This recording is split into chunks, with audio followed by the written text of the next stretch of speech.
Assalamu alaikum everyone, this is me मशाल Khan साफ़ी and you are watching मशाल Khan official. तो आज के लेक्चर में हम बात करने वाले हैं स्पीड ऑफ साउंड वेव्स के बारे में।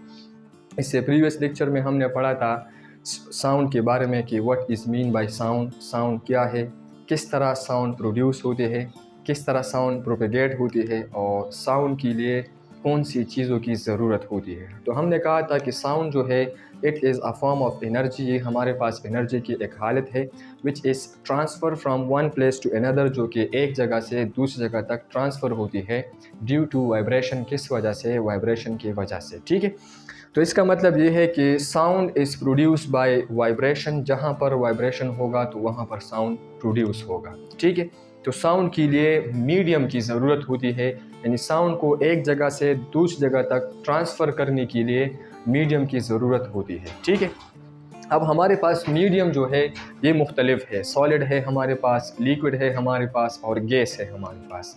तो इन सारों में जो स्पीड का जो साउंड का जो स्पीड है वो क्या होगा, वो अलग अलग होगा, वो डिफरेंट होगा। वो क्यों होगा, वो किस तरह होगा, तो इसके बारे में आज बात करते हैं। ठीक है, तो स्पीड ऑफ साउंड वेव्स यानी साउंड वेव्स की स्पीड को हम क्या करते हैं, स्टडी करते हैं। तो स्पीड का मतलब है यानी डिस्टेंस डिवाइडेड बाय टाइम। एक बॉडी जो मूव कर रही है, ठीक है, एक डिस्टेंस को कवर कर रही है यूनिट टाइम में। यूनिट टाइम का मतलब है 1 सेकंड में या 1 मिनट में, उसको हम स्पीड कहते हैं। यहाँ पर हम साउंड वेव्स के बारे में बात करते हैं। तो साउंड वेव्स जो 1 मिनट में या 1 सेकंड में जितना डिस्टेंस ट्रेवल करती है उसको हम स्पीड ऑफ साउंड वेव्स कहते हैं। डिफिनीशन की बात करें तो the distance cover by sound waves, वो डिस्टेंस जो कवर करती है sound waves per unit time में। ठीक है, 1 सेकंड में या 1 मिनट में, इसका स्पीड ऑफ साउंड, उसको हम क्या कहते हैं, उसको हम स्पीड ऑफ साउंड कहते हैं। अगर हम रिप्रेजेंटेशन की बात करें तो it is represented by V. इसको हम किससे रिप्रेजेंट करते हैं, सिंपल वी से रिप्रेजेंट करते हैं। और अगर फार्मूले की बात करें तो डिस्टेंस है हमारे पास जो कवर किया है एक साउंड वेव्स ने, तो इसी को हम कहते हैं डिस्टेंस डिवाइडेड बाय टाइम। ठीक है, अगर हम यूनिट की बात करें तो डिस्टेंस का यूनिट है मीटर और टाइम का यूनिट है सेकंड। तो स्पीड ऑफ साउंड वेव्स का जो यूनिट है वो हमारे पास होगा मीटर पर सेकंड। अब जो मोस्ट इम्पॉर्टेंट पॉइंट है वो है हमारे पास डिपेंडेंसी, कि साउंड वेव्स किस चीज़ पे डिपेंड करती है। तो हमारे पास जो मेनली 2 फैक्टर्स है जो साउंड वेव्स जो है उस पर डिपेंड करती है। There are 2 main factors which speed of sound depends, जो स्पीड ऑफ साउंड क्या करती है उस पर डिपेंड करती है। नंबर 1 है nature of the medium. Nature of medium का मतलब ये है कि जो आपके पास जो मीडियम है उसका नेचर किस तरह है, आया वो डेंस है या लेस डेंस है या मोर डेंस है। डेंसिटी की बुनियाद पर, डेंसिटी का मतलब है मास पर यूनिट वॉल्यूम। ठीक है, तो अगर जहाँ पर एक यूनिट वॉल्यूम में पार्टिकल्स की तादाद बहुत ज़्यादा हो उसको हम कहते हैं डेंसिटी। ठीक है, और इंटरमॉलिक्यूलर डिस्टेंस, इंटरमॉलिक्यूलर डिस्टेंस का मतलब है यानी एक मॉलिक्यूल्स और दूसरी मॉलिक्यूल्स के दरमियान वाला जो डिस्टेंस है उसको हम कहते हैं इंटरमॉलिक्यूलर डिस्टेंस। ठीक है, तो इन 2 चीज़ों पे साउंड वेव्स जो है वो डिपेंड करती है। अगर किसी भी ऑब्जेक्ट की डेंसिटी ज़्यादा हो तो इसके अंदर जो मॉलिक्यूल की वो क्या होंगे, वो बहुत करीब होंगे। तो वहाँ पर स्पीड ऑफ साउंड क्या होगा, स्पीड ऑफ साउंड जो है वो बहुत ज़्यादा तेज़ होगा। ठीक है, और अगर जिस मीडियम में डेंसिटी कम हो, तो डेंसिटी जब कम हो तो उसमें पार्टिकल्स के दरमियान जो फोर्स ऑफ अट्रैक्शन है या इंटरमॉलिक्यूलर डिस्टेंस जो है वो ज़्यादा होगी। जब वो इंटरमॉलिक्यूलर डिस्टेंस ज़्यादा होगा तो वहाँ पर स्पीड ऑफ साउंड फिर क्या होगा, वो कम होगा। ठीक है, एक्सप्लेनेशन की बात करें तो स्पीड ऑफ साउंड जो है वो सबसे ज़्यादा होगा कहाँ पर, वो सबसे ज़्यादा होगा सॉलिड में। ठीक है, और फिर इसके बाद मीडियम होगा कहाँ पर, लिक्विड में, और सबसे लोएस्ट होगा कहाँ पर, गैस में। ठीक है, तो मैंने लिखा है कि sound waves travel much faster through solid as compare to liquid and gas. Gas और लिक्विड की बनिस्बत साउंड जो है वो सबसे ज़्यादा फास्ट ट्रेवल करेगा कहाँ पर, सॉलिड में। अब इसका रीज़न क्या है, तो वो ये 2 फैक्टर है। ठीक है, रीज़न क्या है कि in solid intermolecular distance is very small. इसके दरमियान पार्टिकल्स मॉलिक्यूल्स के दरमियान जो स्पीड इंटरमॉलिक्यूलर डिस्टेंस है वो क्या होते हैं, वो बहुत कम होते हैं। ठीक है, and density of solid is greater, और एक यूनिट वॉल्यूम में जो अमाउंट ऑफ पार्टिकल्स है, अमाउंट ऑफ सब्सटेंस है, अमाउंट क्वांटिटी ऑफ मैटर है वो ज़्यादा होती है, ठीक है, as compare to liquid and gas. किसकी बनिस्बत? लिक्विड और गैस की बनिस्बत वहाँ पर जो पार्टिकल्स की तादाद है वो ज़्यादा होंगी। तो जहाँ पर पार्टिकल्स की तादाद ज़्यादा होंगे और पार्टिकल्स एक दूसरे के बहुत करीब होंगे, तो अगर आप एक पार्टिकल्स को क्या करोगे, इसको थोड़ा सा एनर्जी भी दोगे या थोड़ा सा उसको वाइब्रेट करोगे, तो वो अपने साथ बहुत ज़्यादा पार्टिकल्स को क्या करेगा, वाइब्रेट करेगा। तो इसी वजह से साउंड जो है, इसी तरह हमारे पास जो सॉलिड है, तो सॉलिड में स्पीड ऑफ साउंड सबसे ज़्यादा होगा। क्या होगा? सबसे ज़्यादा। वजह क्या है? क्योंकि इसके दरमियान जो पार्टिकल्स है वो बहुत क्लोज होते हैं और एक दूसरे के बहुत टाइटली पैकेट होते हैं, ठीक है।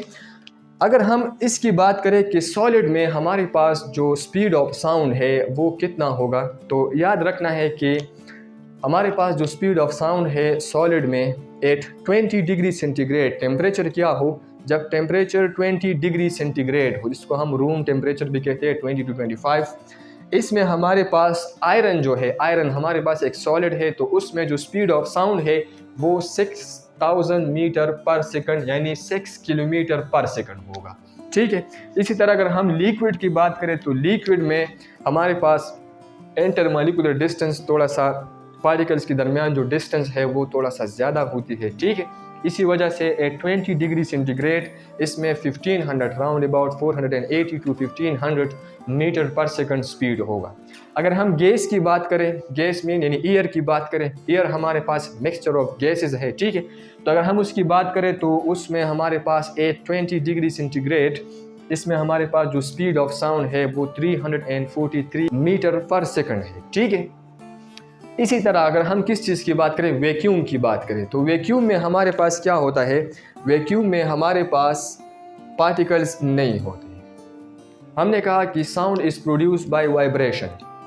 आप वाइब्रेशन तब प्रोड्यूस कर सकते हैं जब एक मीडियम में पार्टिकल्स हो, तो वहाँ पर आप क्या कर सकते हैं, वहाँ पर आप वाइब्रेशन प्रोड्यूस कर सकते हैं। तो जहाँ पर आपके पास मीडियम हो, तो मीडियम जो है वो तो बना होगा स्मॉल पार्टिकल से, और जहाँ पर स्मॉल मतलब अमाउंट ऑफ पार्टिकल्स होंगे वहाँ पर आप क्या कर सकते हैं, वहाँ पर आप वाइब्रेशन प्रोड्यूस कर सकते हैं, to and fro motion produce कर सकते हैं। तो जहाँ पर आप वाइब्रेशन प्रोड्यूस कर सकते हैं वहाँ पर हमारे पास क्या होगा, साउंड प्रोड्यूस होगा। अब देखो हमारे पास मीडियम नहीं है, तो जब मीडियम नहीं है तो पार्टिकल्स नहीं होंगे, जब पार्टिकल्स नहीं होंगे तो हमारे पास वाइब्रेशन नहीं होगा, और जब वाइब्रेशन नहीं होगा तो हमारे पास साउंड नहीं होगा।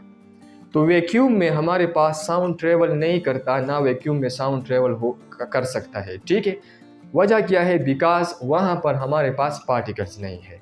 जब पार्टिकल्स नहीं है तो वहाँ पर वाइब्रेशन नहीं होगा, और जब वाइब्रेशन नहीं होगा तो साउंड प्रोड्यूस नहीं करेगा, तो वैक्यूम में साउंड ट्रेवल नहीं कर सकता। अब सवाल ये है कि लाइटिंग जो होती है, ठीक है, लाइटिंग थंडर्स जो होती है या लाइटिंग होती है, तो हम लाइट को पहले देखते हैं और साउंड को बाद में सुनते हैं। इसका मेन वजह यह है कि जो स्पीड ऑफ लाइट है वो तकरीबन 3 × 10⁸ मीटर पर सेकंड है, यानी एक सेकंड में 3 × 10⁸ मीटर डिस्टेंस को क्या करते हैं, कवर करते हैं एक सेकंड में, ठीक है। और जो स्पीड ऑफ साउंड है वो 343 मीटर पर सेकंड है। अगर हम टेम्परेचर की बात करें और टेम्परेचर क्या हो, एट 0 डिग्री सेंटीग्रेड हो, 0 डिग्री सेंटीग्रेड, और एटमॉस्फेरिक प्रेशर 101 किलो पास्कल हो, तो हमारे पास जो स्पीड ऑफ साउंड होगा इन ड्राई एयर वो 331 मीटर पर सेकंड होगा। टेम्परेचर पे फिर डिपेंड करती है, ठीक है, क्योंकि एयर की एक प्रॉपर्टी है, एयर की ये प्रॉपर्टी है कि एयर जो है ये कंप्रेस होती है। क्या होती है? कंप्रेस। तो इसमें कंप्रेसिबिलिटी है और ये क्या करती है, प्रेशर अप्लाई करती है, और ये दोनों जो है ये टेम्परेचर पे डिपेंड करती है। किस चीज़ पे? टेम्परेचर पे। अब हमारे पास एक्सपेरिमेंटली ये प्रूफ किया गया है कि हमारे पास जो स्पीड ऑफ साउंड है, क्या है? स्पीड ऑफ साउंड, अगर हम टेम्परेचर को क्या कर दे, 1 डिग्री सेंटीग्रेड टेम्परेचर को क्या कर ले, इंक्रीज कर दे, ठीक है। अगर हम टेम्परेचर को 1 डिग्री सेंटीग्रेड क्या कर ले, इंक्रीज कर ले, राइज कर दे, ठीक है, तो हमारे पास जो स्पीड ऑफ साउंड है वो 0.6 मीटर पर सेकंड के साथ क्या होगा, वो इतना इंक्रीज़ होगा। क्या होगा? इंक्रीज़ होगा। ठीक है, तो अब देखो हमारे पास यहाँ पर है, मैंने कहा कि 20 डिग्री सेंटीग्रेड पे 343 मीटर पर सेकंड होगा। तो इसका मतलब ये कि टेम्परेचर पे ये क्या करते हैं, डिपेंड करते हैं, क्योंकि टेम्परेचर की वजह से जो पार्टिकल्स है उसकी स्पीड ज़्यादा हो जाती है। जब टेम्परेचर ज़्यादा होती है तो स्पीड ज़्यादा होती है, जब स्पीड ज़्यादा होगा तो उसमें साउंड पर आसानी से ट्रेवल करेगा। ठीक है, तो लाइटिंग की बात कर रहा था, तो लाइट की स्पीड क्या है, ज़्यादा है, और साउंड की स्पीड क्या है, वो कम है, लाइट की बनिस्बत बहुत कम है।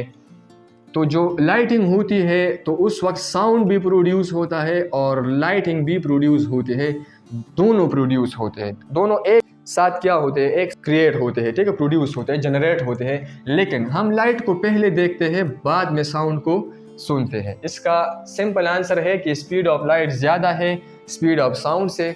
तो स्पीड ऑफ लाइट जब ज़्यादा है ईयर में तो वैक्यूम में तो वो जल्दी आता है, और स्पीड ऑफ साउंड जो कि कम है तो वो बाद में हम सुनते हैं। दैट्स वाई लाइटिंग हम पहले देखते हैं और साउंड बाद में सुनते हैं। ठीक है, अब दूसरा सवाल ये है कि हमारे पास देखो जो आवाज़ें हम सुनते हैं, ठीक है, उसका भी एक रेंज है ना। हमारे पास जो हमारी जो ईयर है उसका जो रेंज है वो है 20 हर्ट्ज से लेकर 20 किलो हर्ट्ज तक आवाज़ों को हम क्या कर सकते हैं, सुन सकते हैं।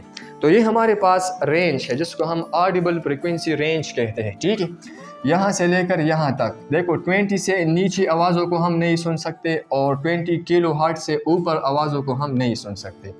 जो 20 हर्ट्ज से नीचे आवाज़ें हैं इसको इंफ्रा साउंड कहते हैं, और जो 20 किलो हर्ट्ज से ऊपर है उसको हम अल्ट्रासाउंड फ्रिक्वेंसी या अल्ट्रासाउंड साउंड कहते हैं। ठीक है, तो ये हमारे पास रेंज है। क्या है? रेंज। तो कुछ आवाज़ इस तरह होती है जो सिंपल पेंडुलम क्रिएट करती है। ठीक है, अर्थक्वेक, ज़लज़ला जो आवाज़ क्रिएट करती है उसकी जो आवाज़ें है वो 20 हर्ट्ज से कम होती है। 20 हर्ट्ज का मतलब ये है कि एक सेकंड में वो 20 वाइब्रेशन करते हैं, तो उसको हम कहते हैं कि 20 हर्ट्ज।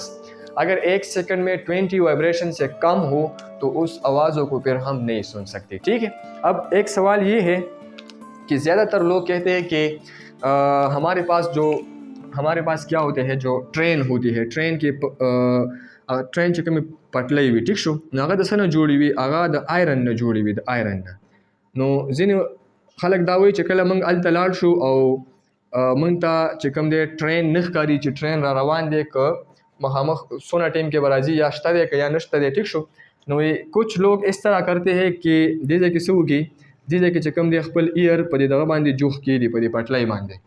ठीक है, नो तासी दा वाली कई दिस रीज़न दे रीज़न दा दे कि दा हम सर आयरन दे और उसमें विवेल चे 20 डिग्री सेंटीग्रेड 6000 मीटर पर सेकंड स्पीड जो है वो आयरन में किसकी होती है, साउंड की होती है।